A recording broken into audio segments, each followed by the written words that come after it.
కరీంనగర్ జిల్లా సైదాపూర్ వెళ్తుండగా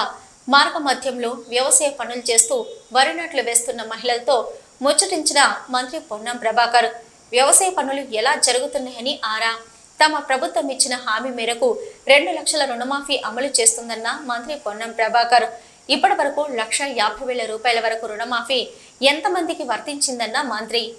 తమరందరికీ రుణమాఫీ పూర్తయిందన్న మహిళా రైతులు కాంగ్రెస్ ప్రభుత్వం రాగానే ఆర్టీసీలో ఉచితంగా ప్రయాణం చేస్తున్నామని వేరే గ్రామాల్లో కూడా పనుల నిమిత్తం పోతున్నామని తెలిపిన సరోజ్ అనే రైతు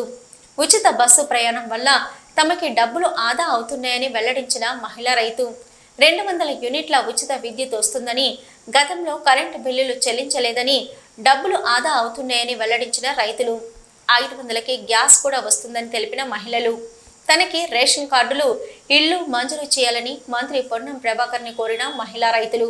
త్వరలోనే కొత్త రేషన్ కార్డులు వస్తున్నాయని ఇంద్రమ్మ ఇళ్లు కూడా వస్తాయని హామీ వ్యవసాయ పంటల్లో లాభార్జన వచ్చే పంటలు కూడా వేయాలని వ్యవసాయ అనుబంధ రంగాల్లో కూడా చేస్తే అధిక ఆదాయం వస్తుందని వెల్లడించిన మంత్రి పొన్నం ప్రభాకర్ ఇప్పుడు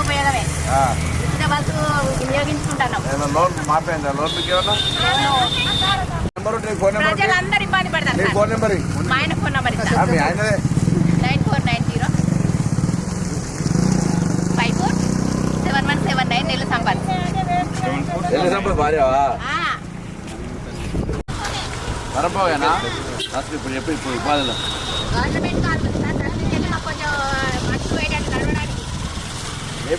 ఇప్పుడు రాపిస్తా ఇంకా కాంగ్రెస్ ప్రభుత్వం నుంచి మేము ఉచిత బస్ ప్రయాణం గ్యాస్ 400 కరెంట్ ఫ్రీ వస్తుందా కరెంట్ ఫ్రీ ఒకప్పుడు అయితే కరెంట్ బిల్లు కట్టడానికి వస్తూ కష్టపడ్డాం 80 రూపాయలు వచ్చేది